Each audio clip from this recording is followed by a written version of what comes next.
Hola, ¿qué tal? Muy buenas noches, bienvenidos a Noticias 22. Es viernes, un viernes cargadito de información. Vamos a platicar sobre actividades en torno al Día Internacional de los Pueblos Indígenas. También es viernes de ciencia y de música. Qué agasajo y también qué agasajo estar con Rafael García Villegas, con Guemansin Rodríguez. Guemansin, ¿cómo estás? ¿Qué tal, Laura? ¿Qué tal, amigos de Noticias 22? Así es, el próximo domingo se va a conmemorar el Día Internacional de los Pueblos Originarios y tenemos muchas propuestas aquí en Noticias 22. No solamente en este día, estaremos hablando de ello tanto en Noticias 22 Digital el fin de semana y lo que resta de la semana. Rafael, ¿cómo estás? Mi querido Goldman, muy contento de saludarlos. Laura Regis, en la traducción de lenguas de señas mexicana. Hola, qué gusto que nos acompañen. Y en efecto, vamos a iniciar con esta conmemoración que oficialmente la ONU la declara los 9 de agosto. Y ahora vamos a hacer este recorrido a propósito de cómo se está viviendo, cómo viven las comunidades, los pueblos originarios, esta situación que ha afectado a todo el mundo, el COVID, y en qué circunstancia y en qué momento están llegando precisamente a esta conmemoración.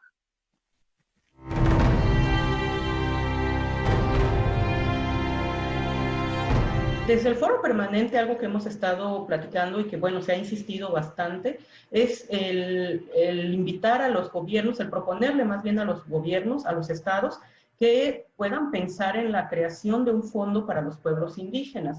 ¿Por qué? Porque pues la situación económica en los pueblos se está agravando cada vez más y lo que va a urgir una vez que podamos ir, bueno, no una vez, sino desde ahora lo que urge, pero se va a notar más cuando podamos volver a una normalidad, entre comillas, es la necesidad de la reactivación económica. De otro modo, los dejamos de nuevo a estos pueblos, a estas comunidades, en la total indefensión, en la total vulnerabilidad, y de nuevo, pues como presas o como carne de cañón de quién sabe cuántos grupos delincuenciales. Entonces, esta es una medida urgente, crear fondos para la reactivación económica de pueblos y comunidades.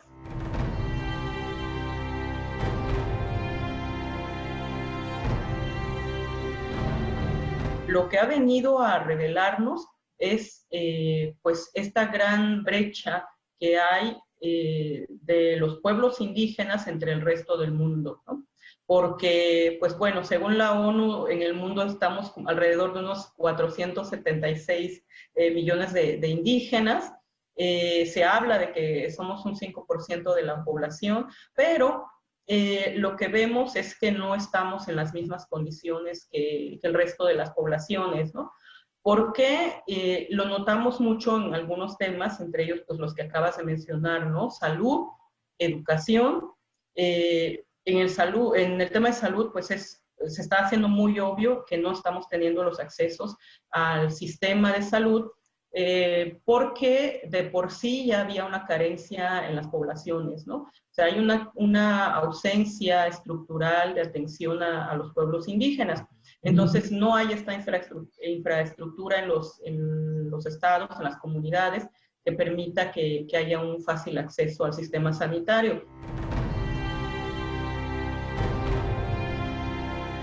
Sí quiero hacer mención de algunos avances en el terreno legislativo, ¿no? Porque tienen que reconocerse, ¿no? Tienen que reconocerse ya que no han sido una concesión del Estado, no han sido una concesión por la amabilidad o por la buena onda de los gobiernos.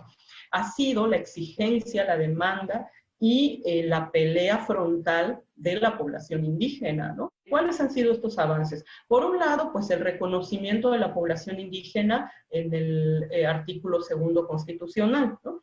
Y más recientemente, con la reforma del año pasado, del 2019, también ya hay un reconocimiento hacia la población afrodescendiente, ¿no? Entonces, que estas dos poblaciones ya estén en la Constitución reconocidas, nos permite hablar de cierto avance, ¿no?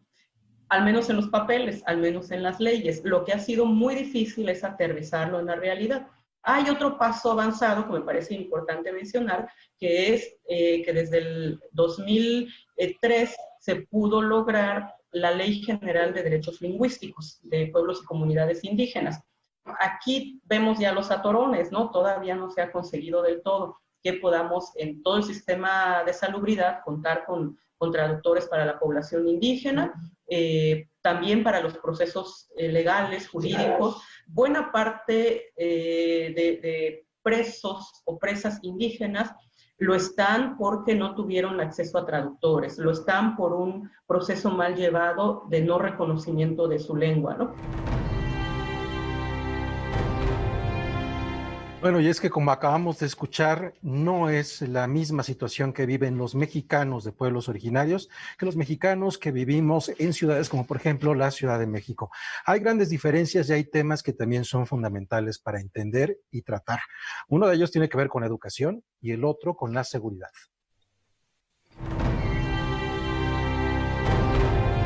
Se acaba de hacer un anuncio por parte de la Secretaría de Educación de que, pues, de cara a esta situación que vivimos, no podrá haber un regreso presencial a las aulas y se va a hacer necesario que se busquen algunas otras modalidades. Y se habla, fíjate, de una inversión de 450 millones de pesos. Estamos hablando, pues, de bastante dinero para poder crear un sistema educativo por televisión, ¿no?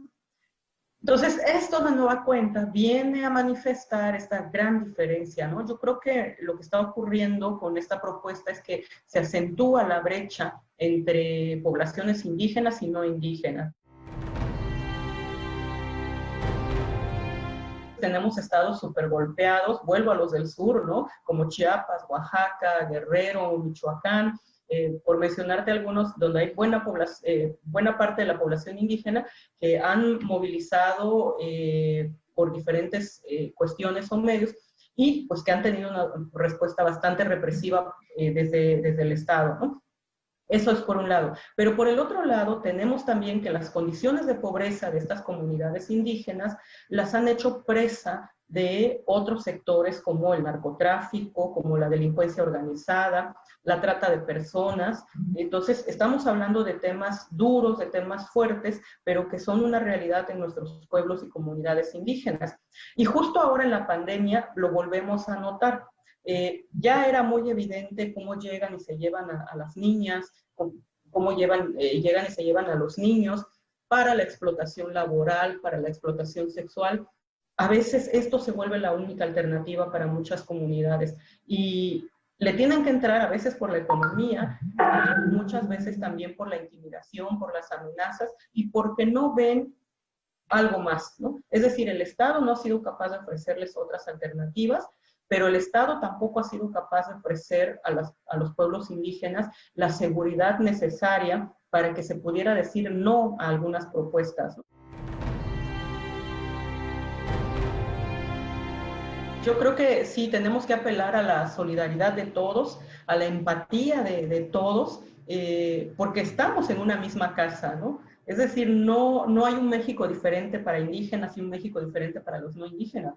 Estamos en la misma casa y lo que nos afecta a algunos va a ser una afectación general para todos, ¿no? Es decir, un proyecto que llega y daña nuestros recursos naturales, a mediano o largo plazo va a afectar a todo el país, no solo a esa región indígena.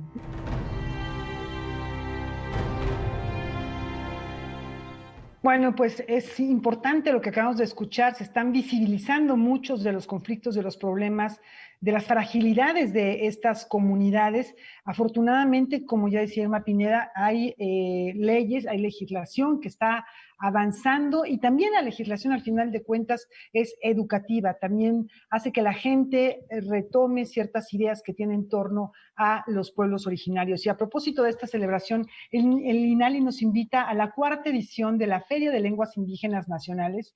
A continuación les damos un adelanto de lo que van a poder encontrar en este acontecimiento.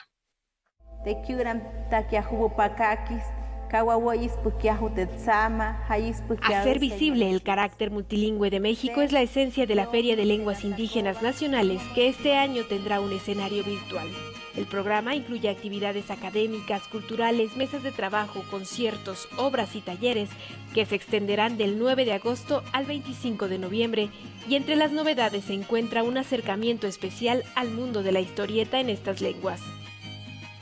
Vamos a mirar el mundo del cómic, el mundo de la narrativa gráfica, ver de qué manera se ha ido extendiendo y si no lo suficiente, buscar la forma de que adquiera mayor impulso dentro de las lenguas indígenas. Esto nos parece que puede ser una alternativa muy provechosa para los niños, para los jóvenes y obviamente para la población adulta, pero también es una forma de convocar a los creadores, a los jóvenes que están haciendo viñetas, que están ilustrando, que están dibujando, que están pintando. Vamos a tener una serie de reflexiones en torno a las lenguas indígenas, en torno a el derecho a la información que tienen los pueblos indígenas en su lengua. Asimismo, sobre los retos, los compromisos que implican el plan de acciones para el diseño de las lenguas indígenas. En su cuarta edición, la FLIN busca hacer un llamado a la conciencia emocional para valorar las 69 lenguas de México, incluido el español, e impulsar políticas públicas para que éstas no se queden fuera en la búsqueda del desarrollo del país. La programación completa puede verse a través de las plataformas oficiales del Instituto Nacional de Lenguas Indígenas y de Contigo en la Distancia de la Secretaría de Cultura. Hay una limitante. Estamos conscientes que no va a poder llegar a todas las comunidades indígenas, dado que no todos tienen la infraestructura necesaria. Pero también nos interesa mucho a la sociedad no hablante de lenguas indígenas, que es ahí donde persiste prejuicios en torno a las lenguas indígenas, es donde más hemos acentuado la discriminación lingüística. Queremos con esto ir avanzando en la difusión, en la promoción del uso de las lenguas indígenas, tanto al interior de las comunidades indígenas como hacia el resto de la sociedad. Noticias 22, Karen Rivera. Y en este mismo contexto, la Secretaría de Cultura traduce a 10 lenguas originarias el Plan de Ayala. ¿Cuál es el objetivo? Los invito a conocerlo.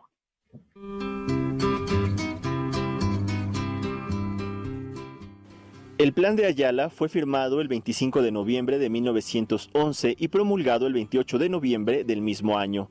Tomó su nombre de la población donde fue dado a conocer. En su redacción colaboró Otilio Montaño y fue defendido por Emiliano Zapata. Ahora, la Secretaría de Cultura lo ha publicado en maya, mije, mixteco, náhuatl, tarahumara, totonaco, tzotzil, yaqui y zapoteco. Nosotros le propusimos a Felipe Ávila, que es muy sensible, que es una maravilla trabajar con él, e inmediatamente dijo sí, y porque le digo, hay que generar títulos en las lenguas, ¿no? Por supuesto que lo más importante, el Plan de Ayala es un texto muy importante, como tú bien lo dices, pero como los mismos pueblos generan sus miradas, su literatura, nosotros tenemos que apoyar este tipo de ediciones y de publicaciones. Este documento de 15 puntos tuvo como principal objetivo desconocer el gobierno de Francisco I. Madero por no cumplir con lo prometido en el Plan de San Luis y por no brindar la justicia agraria a través del reparto de tierras. Con el tiempo sería retomado para la creación de la primera ley agraria y la Constitución de 1917. Y se va a regalar a las escuelas, a los niños, a las bibliotecas, obviamente. Y yo creo, ahorita escuchándote, me surge la idea, como Esther Hernández trabaja en cultura comunitaria y se va mucho a los pueblos, podemos hacer presentaciones en los pueblos, en las comunidades, en donde se habla tal lengua, podemos ir a presentar, como para que conozcan este documento tan importante para nuestro país. Noticias 22, Alberto Aranda. Bueno, qué bueno, qué alegría que este tipo de textos que son fundamentales para entender al México moderno tenga acceso a diferentes lenguas, a diferentes mexicanos, a tantos años ya pasada la revolución y la emisión del Plan de Ayala. Bueno, es momento de hacer una pausa. Antes de ello queremos comentarles lo siguiente. La jefa de gobierno de la Ciudad de México, Claudia Sheinbaum, anunció el día de hoy que a partir del 11 de agosto, cines y museos de la Ciudad de México reabrirán sus puertas al público en general. Sin embargo, estos espacios no podrán exceder el 30% de su aforo. Por supuesto, los asistentes deberán cumplir con las medidas sanitarias como el uso obligatorio de cubrebocas. Si no tiene cubrebocas, ni se acerque. Es la medida para poder entrar. Y evitar acudir en grandes grupos. Hay que respetar la sana distancia y el uso constante de gel antibacterial. Pero hay que subrayar también algo. Esto es lo que se acaba de dar a conocer el día de hoy. Sin embargo, como todo se está moviendo, hay repuntes en diferentes... Ya hicieron este proceso, que ya abrieron sus teatros, que ya abrieron sus museos. Entonces, hay que estar muy pendiente de la información que se da a conocer diariamente, porque todo estará en consideración tanto de la Secretaría de Salud como de la Función Pública. Bueno, pues con esta información hacemos una pausa y volvemos con más aquí a Noticias 22.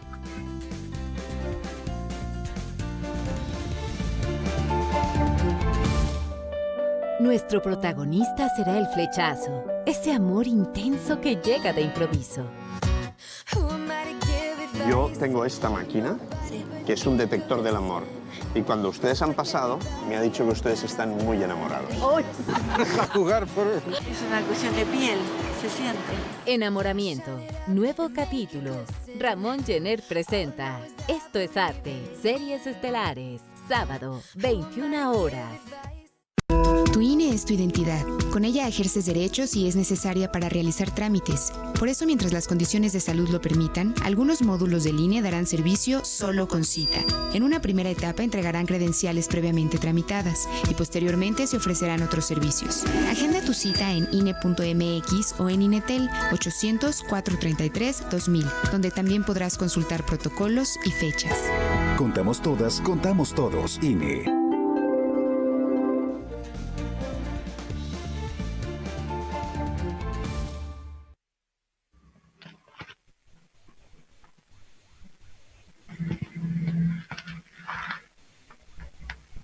Representantes de la Secretaría de Cultura, el Canadian Council for the Arts y Cultura UNAM tuvieron un encuentro para hablar sobre la reanudación de actividades y los retos que enfrentan las instituciones ante la pandemia del COVID. Vamos a ver parte de lo que sucedió.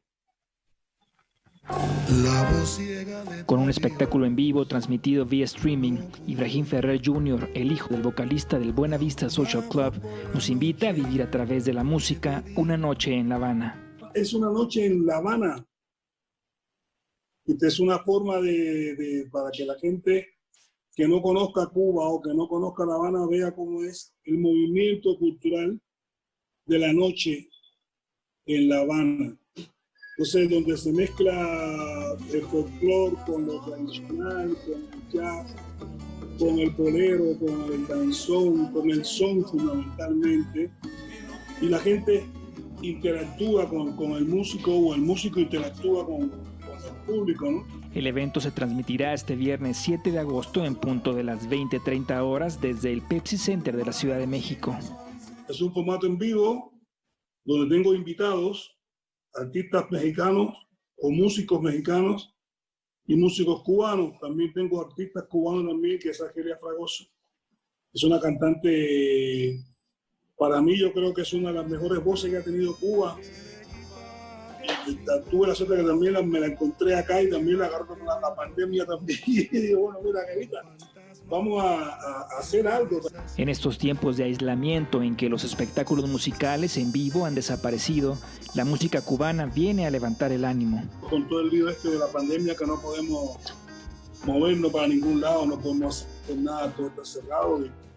Pensé que esta era una de las posibilidades para poder activar un poco también a la gente, alegrar un poco a la gente, darle un poco de esperanza, darle un poco de posibilidad, porque si dejamos de actuar, se pierde yo creo que se pierde hasta la esperanza, no solamente del músico, sino también del oyente y el vidente, de poder compartir lo que es la música. El evento se transmitirá a todo el mundo en distintos horarios. Los boletos se pueden adquirir a través de eticket.mx. Yo voy a hacer la idea que estoy ante un público maravilloso, no importa la cantidad. ¿Me entiendes? Que me está viendo, como me ha pasado en diferentes plataformas que he estado, en diferentes conciertos que he hecho, que la gente no hace falta sentir el aplauso, sino solamente el que te escuchen. Eso es lo fundamental. Noticias 22, Omar Vera.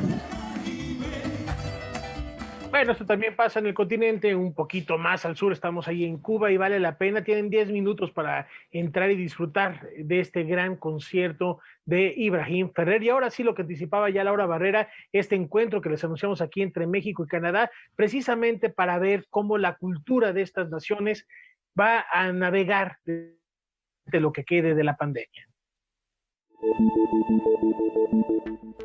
La pandemia llevó a creadores e instituciones culturales a explorar nuevos caminos. Sin embargo, también dejó ver algunas deficiencias que fueron tratadas durante el encuentro en línea que sostuvieron representantes de la Secretaría de Cultura, el Consejo de las Artes de Canadá y Cultura UNAM durante la primera sesión del Laboratorio de Cooperación en la Mesa, reapertura de actividades culturales y los retos de las instituciones después de la pandemia global.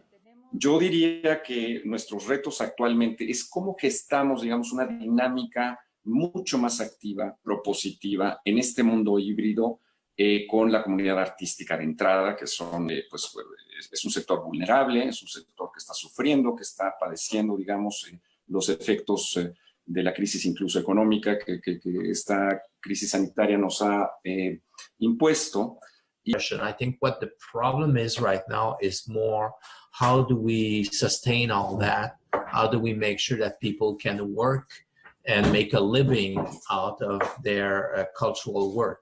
But in terms of human beings creating and sharing stories and telling stories and singing and all of that, I think that we are more alive than ever. Generar modelos de financiamiento para crear eventos presenciales y darle continuidad a los contenidos digitales se encuentran entre los retos más grandes que tienen las instituciones culturales. Sería un error pretender que ahora sí todos nos tenemos que volcar a lo digital. Creo que sí hay que ver qué está pasando. Me parece que de todo esto vamos a salir muy enriquecidos porque todas las expresiones culturales y artísticas se van a multiplicar. Probably we have one of the highest ever level of artistic creation. We probably have the highest ever reach in terms of the people having access to artistic content and good artistic content through internet. But we are also at the moment where we realize that the financial model is completely broken. Es que tenemos que empezar a hablar de nuevos modelos económicos, hacia dónde tenemos que dirigirlos y realmente qué sectores son donde tenemos que aplicar estos nuevos modelos. Pues sí, estamos buscando reactivar las acciones desde la creación, por un lado, desde la reflexión, desde la investigación, y por otro, poner al servicio del público propuestas que sean consecuentes, tanto en el ámbito digital como en el ámbito presencial. Creo que el año que viene, y de veras así lo espero, lo que va a marcar es la colaboración, la colectividad y sobre todo la generosidad. Y con eso cerramos la sesión. Noticias 22, Óscar Cortés. Gracias. Bueno, muy importante reflexionar sobre las posibilidades que nos puede dar aprender en este momento, en medio de la pandemia, con la tecnología y la forma en la que se está usando, para ver qué es lo que va a seguir, nos va a seguir en esto que es la actividad cultural que está hecha por personas, frente a personas y que ocurre en comunidad. Ya veremos cómo todo esto se empezará a armar. ¿Qué les parece si mientras tanto, como estos días hemos estado viajando a Noruega, vamos de nueva cuenta allá, a ese país, al lugar de Bestov, en un pequeño pueblo en donde está el taller de un artista que tiene media cepa mexicana y es noruego. Él es Javier Barrios. Yo solo tengo el estudio, me imagino que vive como 10,000 personas. ¿1000? Sí, es un pueblito. De hecho, son esos lugares que la gente casi deja abandonada porque la gente se estaba saliendo del pueblo, pero no sé, como que hubo un cambio cuando abrieron el museo y los estudios.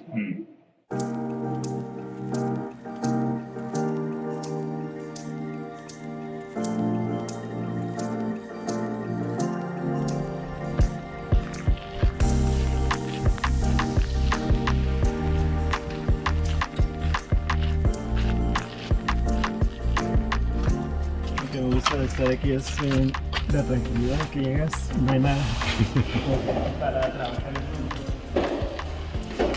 Concentrarse. En total somos 5 artistas. Pero como están comentando, no es espacios aquí, desde la gana, no es casi posible.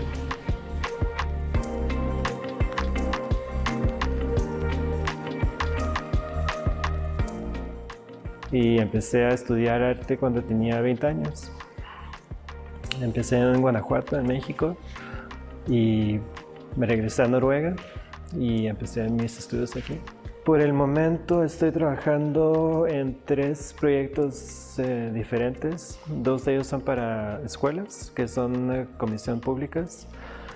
Que lo que pasa aquí en Noruega es que cada vez que hay un nuevo edificio o institución que es del gobierno o público, que 1.2% de los costos del total se usa en artes.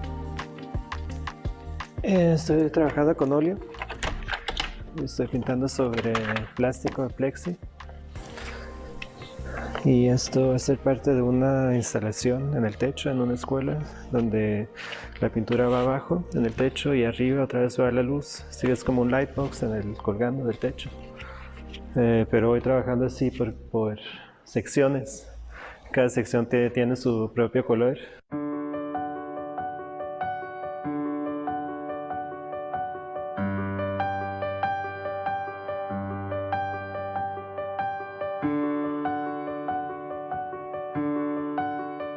La otra parte son las cajas estas, que también se van a pintar. Así que las 2 próximas semanas van a ser muy intensas.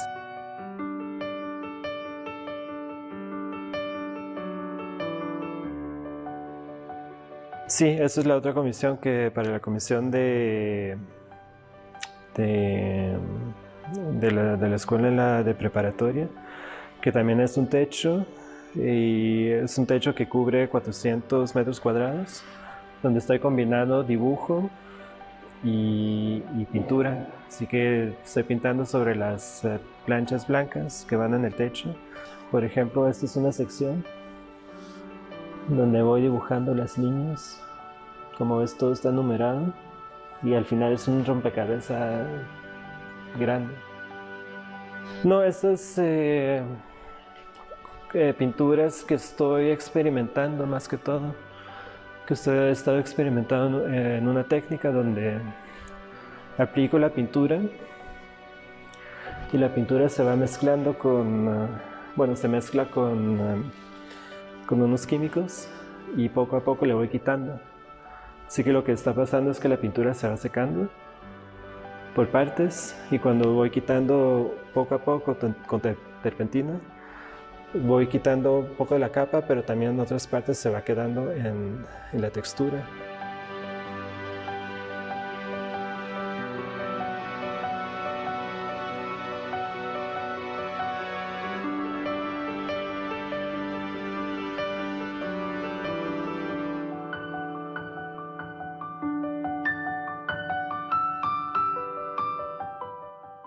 Nací en México, pero crecí aquí en Noruega. La escena de arte contemporáneo en México es top level. Y bueno, personalmente me gustaría ir a vivir ahí un tiempo para ser parte de eso, porque creo que lo que México tiene es único. Hay un querer, digamos, de conocer y compartir, que yo creo que muchos lugares en el mundo artístico ha perdido, porque digamos hay mucha competencia, hay una energía, hay un interés, hay un nivel artístico, hay buenas galerías, hay buen diálogo. Digamos, poder trabajar como artista en estos tiempos es como un privilegio, de hecho.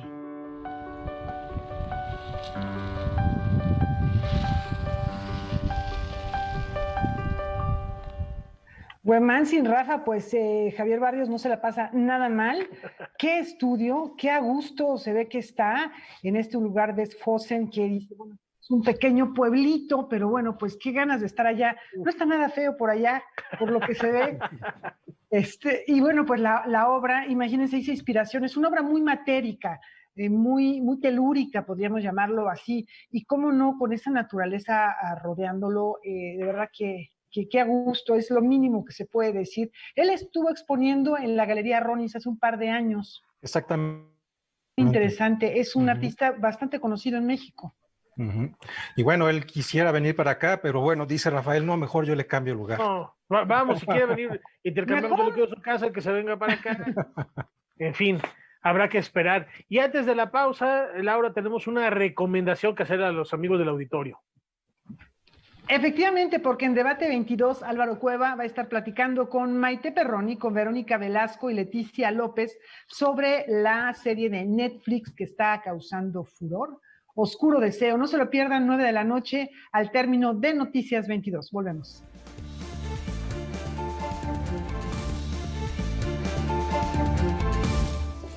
Richard Viqueira ha construido una carrera a partir de expandir los límites del teatro. Yo creo que en realidad somos esta incómoda comunidad de títeres y titiriteros y que todos nos regimos por una serie de lazos invisibles y telarañas y redes que establecen pues todas nuestras relaciones. Deconstruyendo el teatro, 20 y más por el arte. Clásicos de Canal 22. Una coproducción Fonca Canal 22. Sábado, 17:30 horas. Buenos días, compañeros, mi nombre es Yair y soy un alcohólico drogadicto. ¿Qué sirve, pues, hacer las cosas bien si de todos modos no tengo la atención de un padre, no? Tengo 17 años, estoy aquí por el uso y abuso de las drogas. Me dolía todo el cuerpo, me tienen que inyectar complejo B. Tengo yo que dormirme en un colchón por si en la noche me pueden dar convulsiones. Yo ya soy una persona podrida y ya no hagas nada por arreglarme. En el mundo de las drogas no hay final feliz.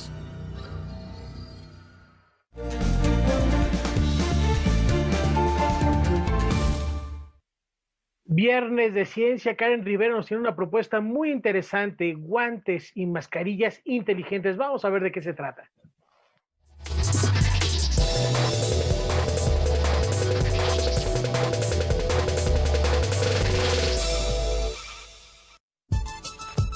¿Qué tal? Qué gusto saludarlos en Liminal, la ciencia en movimiento. Imaginen una careta inteligente que además de protegerlos les permita medir su temperatura y su respiración. Este dispositivo ya existe y fue diseñado por el doctor Juan Humberto Sosa, quien es jefe de laboratorio de robótica y mecatrónica del Centro de Investigación en Computación del Instituto Politécnico Nacional.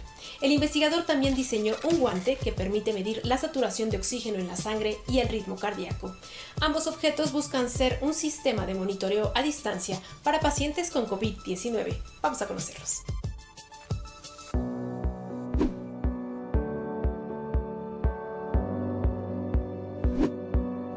Mientras encontramos la vacuna, que es lo que quisiéramos ya en este momento, tenemos que disponer de tecnologías que nos permitan afrontar, por ejemplo, cuestiones de contagio, reducir los niveles de contagio. Por eso es que se desarrolla un proyecto como este. Tenemos dos tipos de pacientes, aquellos que están en sus casas, que eventualmente tienen COVID o no, y aquellos que están en un hospital, ya en una cama y que fueron diagnosticados por COVID. ¿De acuerdo?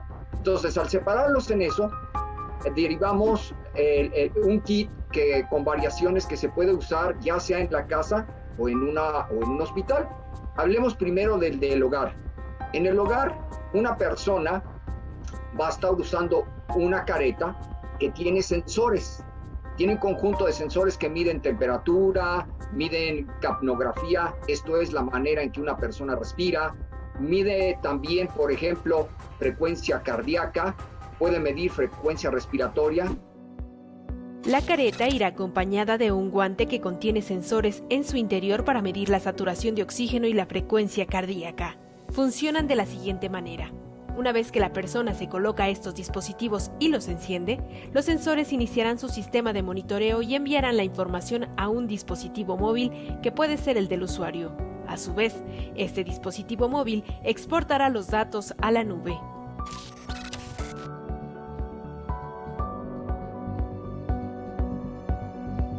En la nube, estos parámetros son procesados y si alguno de ellos se sale de rango, entonces se emitirá la alarma correspondiente vía telefónica al médico tratante o al familiar más cercano, indicando que esta persona tiene la temperatura alta, que le está costando trabajo respirar, y de esta manera pues se pueden tomar las medidas correspondientes.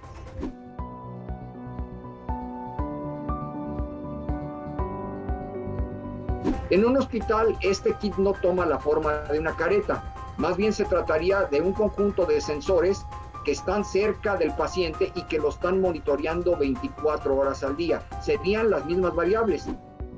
Tenemos que desarrollar este tipo de tecnologías para ir atacando el problema. Esto se requiere un trabajo coordinado de muchas personas que estén dispuestas a cooperar. Ese trabajo en equipo yo creo que es una de las cosas que nos va a sacar adelante.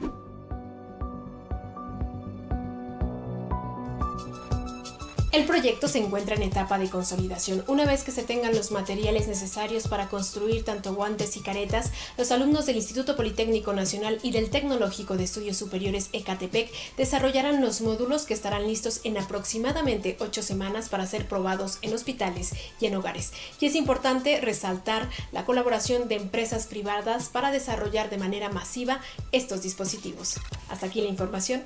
Hasta la próxima.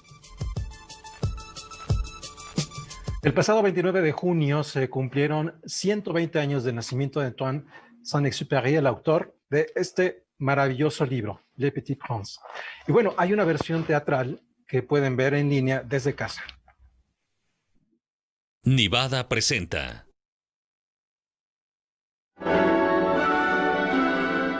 El Principito de Antoine de Saint-Exupéry se presentará en el Teatro de las Artes del CENAR y se podrá ver a través de internet.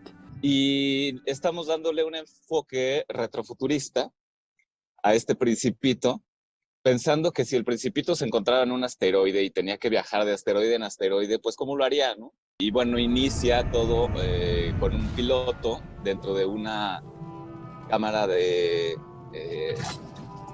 hipersueño, y después inicia la historia. Y termina pues de la misma manera, despertando de aquella cápsula que no sabemos si todo sucedió en un viaje en el espacio o si sucedió en la vida real o en su imaginación. El montaje respeta la historia, utiliza música de Ravel, pero cambia la atmósfera y ambiente que rodea a los personajes principales. Entonces, un poco va en ese sentido. Los diseños de vestuario de Edgar Sebastián también van así en esta cosa pues, de seres del espacio. Y que finalmente llegará a la Tierra a encontrarse en el desierto del Sahara con el zorro, con la serpiente, con el piloto. Todo con proyecciones de multimedia y mapping de Raúl Mendoza sobre una escenografía de Mario Marín. Y como no tenemos texto, porque lo que hacemos es danza contemporánea, pero sin embargo hay frases muy bellas del Principito y nada más haciendo un pequeño gesto, un pequeño guiño, por medio de lengua de señas mexicanas integradas a la misma coreografía, al diseño de movimiento, pues soltamos algunas frases y algunos mensajes del texto de Saint-Exupéry. El Principito será transmitido en vivo el sábado 8 y domingo 9 de agosto a las 13:30 horas por interfaz.cenar.gov.mx. Noticias 22, Alberto Aranda.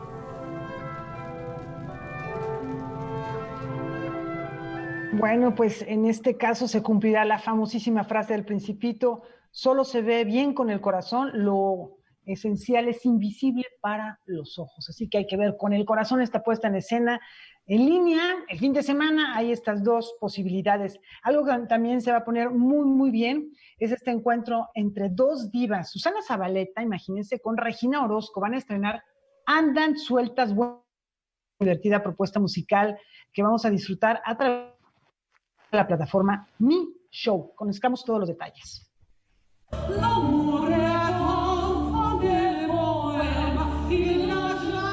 Las sopranos Regina Orozco y Susana Zabaleta estrenarán el espectáculo Andan Sueltas, propuesta musical que incluye elementos de ópera, cabaret y trova.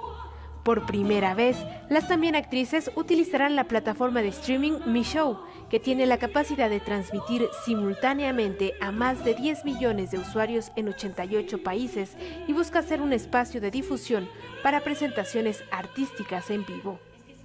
estamos muy contentas porque vamos a cantar de todo, vamos a cabaretear lo que sabemos hacer, pues lo que hacemos hace como 28 años la Regina y yo, en donde sea que nos den permiso, y estamos muy contentas de llevarles a ustedes ópera, cabaret, canciones de Liliana Felipe, canciones de Armando Manzanero, un homenaje a Rocío Dúrcal. Vamos a cantar, pues ahora sí, lo que nos distingue es que nos reímos de nosotras mismas y nos distingue que pues podemos cantar ahora sí de todos los estilos musicales, desde ópera con irreverencia hasta una cumbia con todas las de la ley. Entonces, bueno, somos mujeres pues que producimos y que escribimos y que hacemos y por eso nadie nos calla, porque tenemos el derecho de poder decir todo lo que necesitamos decir a veces. Vuelve tranquila a la normalidad, como si nada hubiera pasado, como si el temblor no saliera mal. Orozco y Zabaleta estarán acompañadas por el pianista Baldomero Jiménez y el arpista Celso Duarte en este concierto en vivo en el que el público podrá interactuar con ellas. Las entradas al escenario virtual tendrán un costo de 150 a 200 pesos y parte de la ganancia económica será destinada a la Fundación Grupo México, en especial al apoyo del área responsable de los casos de violencia contra las mujeres. Yo creo que la mujer se merece, igual que todos los seres humanos, el derecho a platicar, el derecho a enojarse, el derecho de hartarse, el derecho de ser feliz, porque como dice la Furcade, es un derecho del nacimiento. El ser feliz, ¿no? Eso es lo que todas buscamos. Y yo creo que esta es una gran plataforma que puede llegar a eso, ¿no? A sentirte como en casa, a buscar algo que digas, qué rico verlo, casi me siento ahí. Estoy con estas locas y me están hablando como si me estuvieran hablando a mí. Nos vamos a divertir muchísimo y es el día 8 del mes 8 a las 8 con esta bizcocho y la mega bizcocho. Noticias 22, Karen Rivera. Es momento de hacer una pausa y como todos los viernes les recordamos que mañana no se pueden perder a Ramón Jenner en Esto es Arte, un recorrido en el que se descubre qué hay atrás de las manifestaciones artísticas y el vínculo íntimo con los sentimientos. El día de mañana el tema es curiosidad. Así que no se lo pierda a las 9 de la noche este sábado a través de la pantalla de Canal 22. This is Art. Una pausa, volvemos.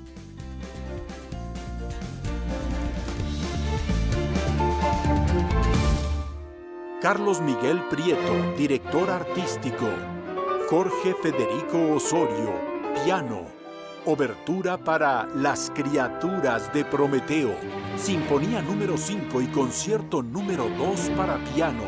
250 años de Beethoven con la obra. 16 horas. ¿Querían un programa especial? Un programa especial les vamos a dar. ¿Sobre qué? Sobre la serie del momento, sobre Oscuro Deseo. ¿Ya vieron quiénes van a estar con nosotros? Sí, son Verónica Velasco, Maite Perroni y Leticia López. Es imperdible. Es Debate 22. Quédense después del noticiario, les conviene. Los esperamos. Hoy, 21 horas. Canal 22. La cultura se ve en todas partes.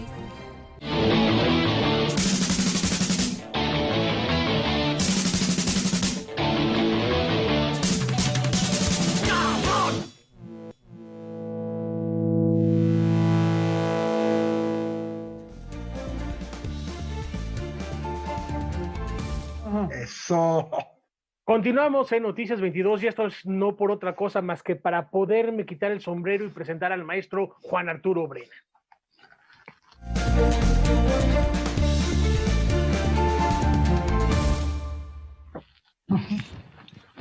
Gracias, Rafa. Si yo tuviera sombrero, me lo quitaría por ti, por todos los demás compañeros y nuestros colegas allá en cabina y, por supuesto, por todos aquellos que nos miran y nos escuchan y nos acompañan a mirar músicas los viernes. Antes de empezar con la materia propia del segmento, una pequeña observación. Hace 3 semanas que intenté este look por primera vez. No faltó algún maledicente que me hiciera la observación de que parecía yo el muñeco de Don Facundo. 2 cosas. El que se ríe se lleva y el que se lleva se aguanta. Y la segunda, aquellos de ustedes que sepan quiénes eran don Facundo y su muñeco, estarán delatando que pertenecen a mi generación. Conseguí para ustedes hoy dos manifestaciones de música coral cantada por mujeres, muy recurrente en las últimas semanas en mi sección, y que además vienen de localidades, de regiones, de países de los que no sabemos mucho en general y sabemos muy poco de su música. El primero de ellos es Chipre. Chipre, esta isla mediterránea que vive un conflicto perpetuo entre su comunidad turca y su comunidad griega, y que así como en lo político ha sido notable esta pugna, por otra parte en lo cultural hay dos vertientes. La cultura griega de Chipre, la cultura turca de Chipre, y sí, de pronto algunas manifestaciones culturales que son combinación. Imagínense, combinación de turco con griego no tiene pierde. Lo que les ofrezco esta noche proviene de la parte griega de Chipre y es una canción coral harto interesante. La interpreta el coro Amalgama, es la mejor traducción al castellano de su nombre, que fue fundado por su director actual, Vasiliki Anastasiou, con motivo de unos talleres en 2014 y 2015 ahí en Chipre, bajo el interesante título de El poder de tu voz. De los talleres surgió el coro entonces y el coro siguió funcionando hasta el momento. Lo que les voy a ofrecer ahora con este coro es una pieza harto interesante y atractiva, además de su música por su contenido, que lleva por título Ixenitia tu erota, en griego. En castellano querría decir más o menos la lejana tierra del amor, y el poema que va acompañado con la música, habla de un águila que se posa en la rama de un árbol queriendo beber de un manantial, pregunta qué es el manantial, le contestan, es el manantial del amor, pero por el momento no hay tal, porque la amada está en aquella tierra lejana, y mientras la amada no vuelva de la tierra lejana, de este manantial no fluirá el amor. Me parece que es una idea realmente muy atractiva poéticamente y la música que la acompaña también lo es. Vamos a escuchar enseguida entonces, ustedes y nosotros, un fragmento de Ixeniti tu erota con el coro de Chipre llamado Amalgama, dirigido por su fundadora, Vasiliki Anastasiou. La pieza es de Yorgos Kaligourou.